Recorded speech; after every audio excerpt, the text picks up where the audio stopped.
Hi everyone, I'm André Frischknecht. I have been racing World Cups over the last 10 years. I learned a thing or two and now I'm gonna share something with you.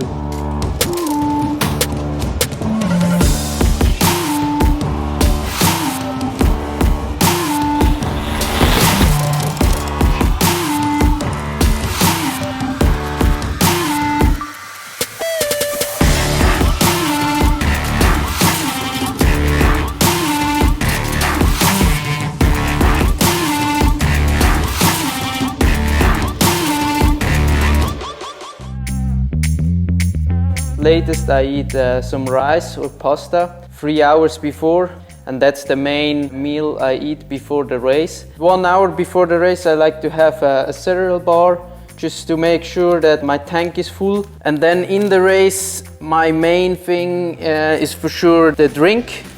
I normally go with the competition from sponsor. I use 2 spoons and I don't fill up the bottle all the way, just maybe halfway, because I take 2 or 3 sips and then throw the bottle away, so I don't want to carry all the weight. Sometimes I use liquid gel. Make sure you drink after you had a gel because it's really sticky in your mouth and breathing gets difficult. So after the race it's really important to have some protein to help your muscles recover, so like a protein bar or shake. So I'd recommend to take something in your finisher bag. Just make sure you have something to eat directly after you're in the finish line. Be careful what's in your products. For example, this one has some caffeine in there. Check what's in your gels, because you don't want to be spending too much time on the toilet before the race. Don't eat like 5 gels just because it's a race day. Make sure you have the right products that work for you. You have to try this during a hard interval training to make sure your stomach is reacting nicely to the gels. If I go for a 2-hour easy ride, I don't take anything. I just take my bottle with some water and eat normal breakfast or lunch and then go for the ride. Have 3 normal meals a day and don't go crazy with supplements or other nutrition. I'm gonna show you now my essentials for a race day. So of course, team jersey, then the bib shorts. I always bring the chamois screen. Make sure you don't switch these two. Can be really dangerous when you warm up the wrong thing.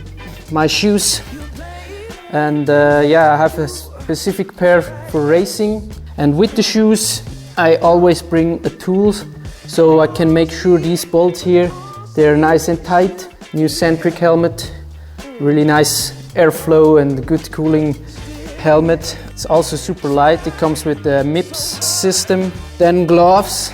My glasses from Oakley for after the race, some casual glasses. My Raider Kuroko edition. I normally ride with the trail lens, but I always bring spare lenses. This one is the Stadium one, or clear lens. 2 different Garmin's, 430 Edge for training and for the warm-up because I can see more data. I take the 130 for racing because I anyway don't have time to check it. Music for the warm-up. Also for warm-up I need my heart rate belt. For racing I don't use it. I go for energy bar or power gums. 2 things I use after the race, either a protein bar or the high quality amino acid. A shaker as well, fill it up with coconut water and put some nice sponsor protein in there. Then a towel for sure. After the race, clean the legs, clean the face. Not forget your mask these days. That's an essential. You want some spare socks. Then the license to go and get my start number. And after the race, maybe I have anti-doping control, autograph card, with some pens. Last but not least, it's my main race nutrition, and I use basically 2 full spoons of it in 1 bottle with like 300 milliliters of water. Let's go racing! So the next theme is chainring size. We run always the same cassette. It's from SRAM, the Eagle cassette 1050. Andri, what do you ride during training? What do you ride on races? And how do you choose your chainring size? Yeah, normally I'm riding the 36 because with this chainring I have a really wide range to climb, but also for the downhills I have enough gears. Then when it comes to racing, it's really individual, and also it depends on the course. For example, on Nove Mesto course, where it's really fast, you don't have really long climbs, I use a 38 chainring, and in the short race even a 40, so we have enough gears to sprint and have that high speed covered with the big gear. But then on the other side we have Albstadt, where it's really steep World Cup course. We also use a smaller chainring because it helps so you don't get tired that fast, and if it's muddy you even go one size smaller because the race is so slow. A key factor is if you're a really punchy, heavy rider, you can go with a big chainring, but if you're a smaller rider or a lighter rider that has a nice cadence, I would go a bit smaller, because like this you can save energy and you're not producing that much lactic acid during the race. Okay, very interesting. Another interesting key is also, as bigger your chainring is in the front, as less friction you have on the chain. So that's something for you guys which have a lot of power. To have a 38 chainring or even a 40 gives you less friction on the chain. What do you recommend for a regular rider? So from what I know, the stock bikes from Scott, enduro bikes, they come with 32 chainring. That covers a really wide range for almost everyone. If you have a cross-country bike and you're going a bit faster, or you also want to race, 34 is a good option, and if you're really a fast rider you can always go up with sizes, or even for different terrains you choose a different chainring. 38 and 34, it doesn't sound like big numbers, but if you see, this would be my chainring in Nove Mesto and this would be Kate's chainring. It's quite a big difference.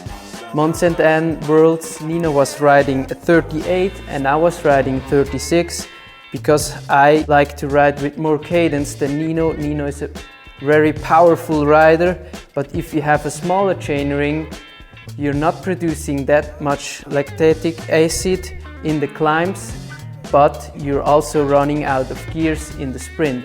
So you have to find a compromise for what rider type you are and what are the benefits for you when you ride a smaller or a bigger chainring. On this bike we have a power meter. Can you explain me a little bit more? Yeah, so this one is an integrated power meter from SRAM, and I always have it on in training because it can collect a lot of data, especially when you do intervals. You can train in the right zones and don't overcook yourself, but also not ride too slow. So you always know how fit you are, because the power meter will give you an accurate number that is always the same. It's not like heart rate, that if you drink 10 coffees it will go through the roof, or if you sleep not good it will be low. So the power is always the same. That's why it's so good for training. What about racing? Are you using it during races, or is it not really necessary then? Yeah, so because SRAM makes a really light one, we are also using it in the race, so you can learn from that and adjust your training to the power you have in the race. So we show you guys a quick overview which tire we have in our team. So this is our new mud tire. It's so new it doesn't even have a name yet, but it's really good. It has really soft knobs for deep conditions. When there is a lot of grass, like Val di Sole, I would definitely go with this tire. It comes in a 2.25 version. And then we have the Recon Race. I was using this tire at Worlds in Monsenden, front and rear, and it's one of the best all-round tires, I would say. And I really recommend this tire for normal riding. Also, when there is a lot of rocks, if you are in the mountains, this tire has really good safety, but also the rolling resistance is not too bad. The next one is our Aspen. That's actually our number one tire. It's a really fast tire, but it has still a lot of grip, and it's a good compromise between the Recon Race and the Aspen ST. That's this one. It has almost no tread. It's super fast tire, but also sometimes a little bit tricky to corner with. Yeah, the final decision for tire choice is always the rider, but for sure the mechanic and like team manager, they will give their advice and opinion on tire choice, because it can make you win or lose a race. Sometimes there is a lot of options. The team has to give a little bit of support to make the rider feel that he did the right choice. We can still change it like half an hour before the race when we are in the warm-up boxes on the roller. Yannick will have the tires that are best for this day, and we can change them. So yeah, line choice is not only important going downhill, it's also really important going uphill, especially in mud conditions. Yeah, you see here, doesn't look very pleasant, but we're all aware that once in a while there's a race, even an important race, as we've seen at the World Championship in Leogang this past year, where it's muddy and wet. And there, line choices are very important to find enough traction so you don't have to dismount. Here you can clearly see this is the main line, the shorter line, but it also has more mud, and roots are coming out and they are really slippery. And in this case, it's actually better to go around where you find more grip, you can accelerate more, you can launch an attack. Yeah, as you can see here, it's really muddy, so it's important to find some untouched ground that you always have traction on your rear wheel to not lose too much energy. Another point is, wherever you ride in sticky mud, you collect a whole lot more mud on your tires, therefore more weight, and it's worth taking a longer line that's a bit cleaner to save weight on your bike, even it takes a little bit longer. Mine is so clean, Yannick doesn't even have to wash my bike. You come around, all you get is cold show.